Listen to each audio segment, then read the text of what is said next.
வணக்கம் கேமர்ஸ் அப்புறம் PC filters. இந்த வீடியோல ரேம் பிரைஸஸ் பத்தி பேச போறேன். ரீசென்ட் டைம்ல DDR5 ரேம்ஸோட பிரைஸ் வந்து பார்த்தீங்கன்னா, பயங்கரமா ஏறியிருக்கு. இந்த வீடியோல அது ஏன் நடந்தது? முக்கியமா அந்த ஏஐ வந்து பார்த்தீங்கன்னா, நெறைய இடத்துல அஃபெக்ட் பண்ணுது. ரேம் பிரைஸஸ்ல மிகப்பெரிய அஃபெக்ட் பண்ணியிருக்கு. அத பத்தி பேசியே ஆகணும்.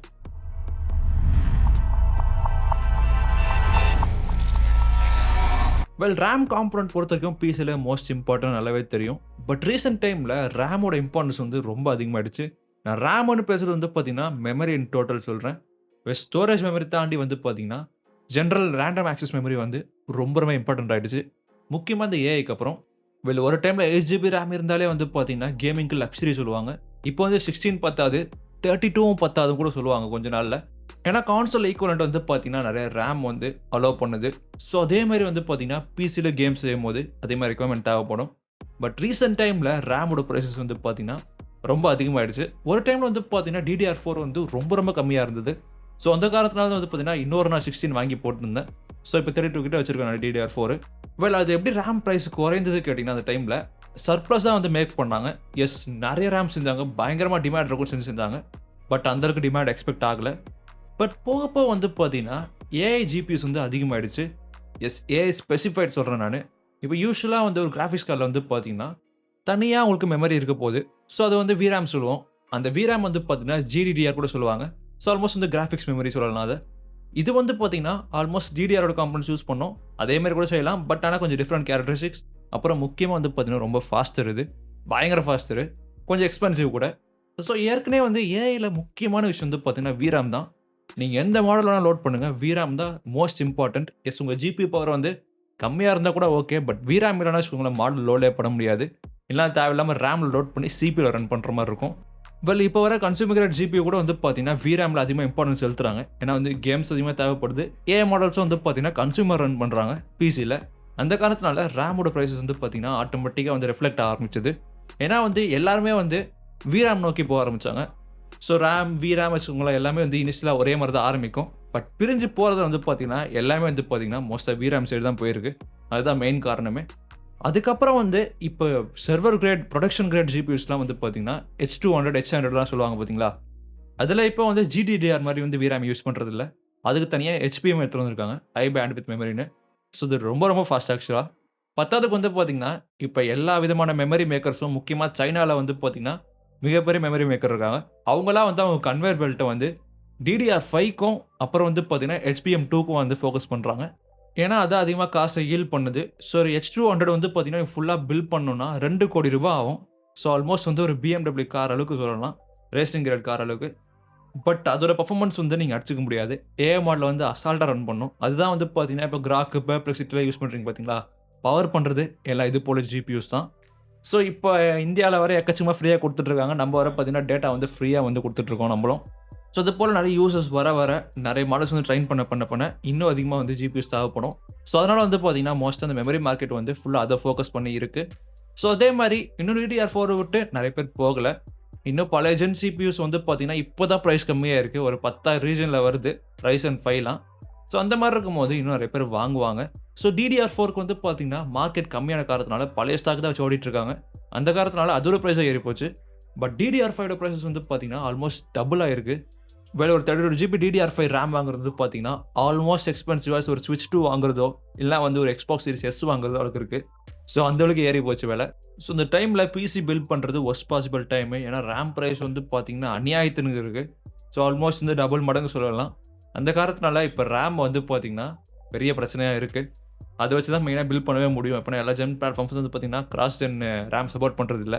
ஸோ அந்த காரணத்தினால இனிமேல் வந்து பார்த்தீங்கன்னா, கொஞ்சம் பிரச்சனை தான் இருக்க போகுது. ஸோ கொஞ்சம் இந்த டிமாண்ட்லாம் போயி நெறைய வந்து மேனுஃபேக்சர் பண்ணா தான் வந்து பிரைஸ் கம்மியாகும். பட் அது கம்மியாகும் உடனே ஆகாது. அடுத்த நியூஸ்ல வந்து பார்த்தீங்கன்னா, APUஸ் வந்து இன்னும் பவர்ஃபுல் ஆக போகுது. ஆல்மோஸ்ட் ஒரு ஃபுல் ஆன் GPU வந்து தூக்கி உள்ள போட்ட மாரி சொல்லலாம். ஸோ APU பொறுத்தவரைக்கும் நல்லாவே தெரியும். G சீரிஸ் சொல்லலாம். Ryzen 3400G வந்து எவ்வளோ பேருக்கு வந்து பார்த்தீங்கன்னா, கேமிங் எனேபிள் பண்ணுச்சுன்னு நல்லாவே தெரியும். பட் இனிமேல் வரப்போற APUஸ் வந்து பார்த்தீங்கன்னா, பயங்கர பெர்ஃபார்மன்ஸ் தரப்போகுது. ஆல்மோஸ்ட் வந்து பார்த்தீங்கன்னா, இந்த Apple Macஓட வந்து பல மடங்கு சொல்றேன் நானு. ஏன்னா வந்து இப்ப AI Max சொல்லிட்டு ஒரு சீரிஸ் எடுத்துட்டு வராங்க AMD. ஏற்கனவே பண்ணிட்டாங்க. ஸோ அதுல வந்து பார்த்தீங்கன்னா, ஆல்மோஸ்ட் வந்து அத்தன கம்ப்யூட்டர் யூனிட்ஸ் போடுறாங்க. பத்தாததுக்கு வந்து Arduino 3.5 டெக்னாலஜி, Arduino 4 வந்துருச்சு. இந்த காரணத்தினால இப்போ 300 சீரிஸ்லேயே வந்து ஒரு புது எஸ்கியூ வந்து அனௌன்ஸ் பண்ணியிருக்காங்க. அதில வந்து பார்த்தீங்கன்னா, ஆல்மோஸ்ட் வந்து ஒரு 8060 அளவுக்கு வந்து பார்த்தீங்கன்னா பெர்ஃபார்மன்ஸ் இருக்க போகுது. ஸோ அந்த அளவுக்கு வந்து ஒரு டெஸ்க்டாப் கிரேட் ஜிபியூ இல்ல மொபைல் கிரேட் ஜிபியூ வந்து பார்த்தீங்கன்னா, தனி ஜிபியூ இல்லாம இது வந்து ஒரு சிபியூக்குள்ளேயே வந்து எம்பெட் பண்றாங்கன்னு யோசிச்சு பாருங்க எப்படி இருக்க போகுது. இது முக்கியமான காரணம் வந்து AMD சிப்லெட் டிசைன் தான்.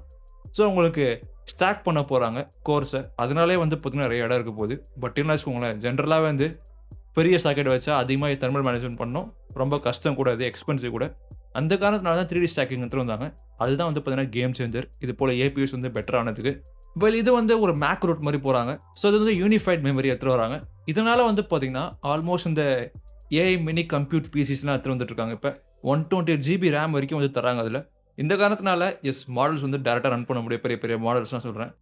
இது வர காரணத்தினால ஹேண்ட்ஹெல்டுக்கு வந்து பார்த்தீங்கன்னா, ரொம்ப முக்கியமான விஷயம் நடக்க போகுது. செம்ம பெர்ஃபார்மன்ஸ் இம்ப்ரூவ்மென்ட் வரப்போகுது. யோசிச்சு பாருங்க 8060 ஒரு லேப்டாப்ல வந்து ஒரு கேமிங் லேப்டாப்ல போடுற ஜிபியூ வந்து பார்த்தீங்கன்னா, சிபியூ பேக்கேஜ்க்குள்ளே போட்டு தராங்கன்னா யோசிச்சு பாருங்க. பத்தாததுக்கு வந்து பயங்கரமான கேஷ் சைஸ் வேற. எல்லா விதமான இம்ப்ரூவ்மென்ட்ஸும் அதில இருக்கு.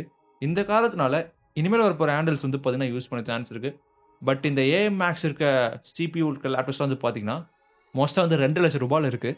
ஸோ அதே மாரி போக போக தான் ரேட் கம்மியாகும் இந்த சீரிஸ்ல. பட் ஏபியூக்கு வந்து ரொம்ப சூப்பரான விஷயம் அது. ஏன்னா வந்து இப்ப வேகா 7லாம் பார்த்திருப்பீங்க. 7 கம்ப்யூட்டர் யூனிட் வச்சிருப்பாங்க. அந்த அளவுக்கு பெர்ஃபார்மன்ஸ் கிடையாது. பட் இது போல வந்து 40 கம்ப்யூட்டர் யூனிட் 50 ஏஐ டாப்ஸ்லாம் தர்றது வந்து பார்த்தீங்கன்னா, ரொம்ப ரொம்ப சூப்பரான விஷயம். கண்டிப்பா வந்து கன்சியூமர் கிட்ட எல்லாம் வந்து ரன் பண்றது இம்பார்டன்ட் ஆக போகுது போக போக. இன்னொரு விஷயம் வந்து கிரவுண்ட் பிரேக்கிங்கா இருக்கு. இது வந்து இப்போதைக்கு ஒரு சின்ன ரூமர் இல்ல வந்து லீக் மாரி இருக்கு சொல்லலாம். ஏன்னா என்ன சொல்றாங்கன்னா, இனிமேல் NVIDIA வந்து வெறும் ஜிபியூ கோரும், வெறும் சிம்பிள் போர்டு மட்டும் தர மாரி வந்து பிளான் பண்ணிட்டு இருக்காங்க. நல்லாவே தெரியும். இப்ப NVIDIA ஃபவுண்டர் சொல்யூஷன் மட்டும் தான் வந்து பார்த்தீங்கன்னா, NVIDIA மேக் பண்றது. பட் மீதி எல்லாருக்குமே வந்து பார்த்தீங்கன்னா, வெறும் அந்த போர்டும், அப்புறம் வந்து ஜிபியூ கோரும், அப்புறம் மெமரி தர போறாங்க. ஸோ ஆட் அண்ட் கார்ட் சொல்லுவாங்க லிட்டரலி. இது வந்து இப்ப Asus வந்து பார்த்தீங்கன்னா, அத வாங்கி சின்ன சின்ன இம்ப்ரூவ்மென்ட்ஸ் பண்ணி, மேல வந்து ரீட் சிங்க் போட்டு, ஃபேன போட்டு குடுத்துருவாங்க, விப்பாங்க மார்க்கெட் பண்றதெல்லாம்.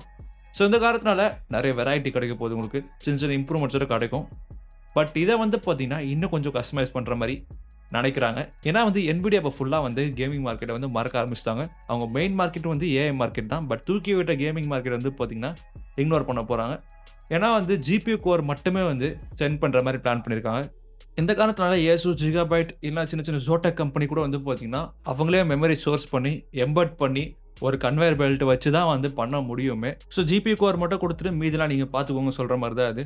நல்ல விஷயம் என்ன கேட்டீங்கன்னா, இப்போ ஒரு 3070லேருந்து 8 ஜிபி RAM தான் குடுத்துருக்காங்க. ஸோ இந்த ஆட் அண்ட் கார்ட் மேக்கர்ஸ் வந்து என்ன பண்ணுவாங்கன்னா, பரவால்ல 16 ஜிபி குடுப்போம்னு, அந்த மாரி எக்ஸ்ட்ரா ஆட் பண்றதுக்கு 70 சீரிஸ்ல அந்த மாரிலாம். ஸோ NVIDIA போடுற முட்டாள்தனமான டிசிஷன்லாம் வந்து பார்த்தீங்கன்னா, ஓவர் ரைட் பண்ண முடியும். பட் அத தாண்டி சின்ன சின்ன கிராபிக்ஸ் கார்ட் மேக்கர்ஸ்லாம் வந்து பார்த்தீங்கன்னா, பெருசா பாதிக்கப்படுவாங்க. ஏன்னா இப்ப இருக்க டைம்ல வந்து மெமரிய வந்து சோர்ஸ் பண்றது பெரிய விஷயம். ரொம்ப ரொம்ப கஷ்டம். ஸோ எல்லாமே ஏஐக்கு தான் போது. பட் அந்த டைம்ல வந்து கன்சியூமர் கேமிங் கிராபிக்ஸ் கார்ட்ஸ்க்கு வந்து வரது ரொம்ப ரொம்ப கஷ்டமா இருக்க போது.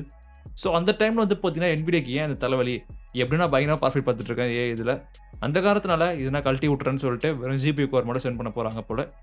பட் மறந்துடுறாங்க யார் தூக்கி விட்டாங்கன்னு. ஸோ அதோட ஃபாலோ அப்பா வந்து பார்த்தீங்கன்னா சொல்றாங்க, இந்த மாரி ஜிபியூ பிரைஸஸ் கூட வந்து இன்கிரீஸ் ஆக போகுது. ஏன்னா மெமரி வந்து பார்த்துருந்தேன் எப்படி இன்கிரீஸ் ஆகுதுன்னு. அதே மாரி இப்ப VRAM சைடுக்கும் வந்து பார்த்தீங்கன்னா ப்ராப்ளம் இருக்கு. GDDRோட HBM வந்து ஃபோக்கஸ் பண்ண ஆரம்பிச்சாங்கன்னு வச்சுக்கோங்களேன், அதுவும் பிரச்சனை ஆயிடும். அந்த காரணத்தினால ஜிபியூட பிரைஸும் ஏறப்போகுது. பட் என்ன பொறுத்தவரைக்கும் 2020 லெவல்ஸ்லாம் கிடையாது. கொஞ்சம் இன்கிரீஸ் ஆகும். மேபி ஒரு $50லேருந்து $100 வந்து இன்கிரீஸ் ஆகப்போகுது. அந்த மாரி டபுள் மடங்குலாம் இருக்காது கண்டிப்பா. ஸோ இந்தியா வந்து கண்டிப்பா செமிகண்டக்டர்ல வந்து நெறையா வந்து இன்வெஸ்ட் பண்ணணும். ஏன்னா அந்த அளவுக்கு வந்து மார்க்கெட் இருக்கு. அந்த அளவுக்கு டிமாண்ட் இருக்கு. ஸோ கண்டிப்பா எடுத்துட்டு வந்துட்டு இருக்காங்க. நல்ல விஷயம் தான் நடந்துட்டு இருக்கு. பட் உடனே நடக்கணும். ரொம்ப ஃபாஸ்ட்டா வந்து எடுத்துட்டு வரணும். அந்த அளவுக்கு நெறைய வேலையும் எக்கனாமில வந்து பார்த்தீங்கன்னா, பயங்கர காசு குடுக்க வந்து பொட்டன்ஷியல் இருக்க விஷயம் அது. தாய்வானோட எக்கனாமி வேணா போட்டு பாருங்க எப்படின்னு உங்களுக்கு தெரியும்.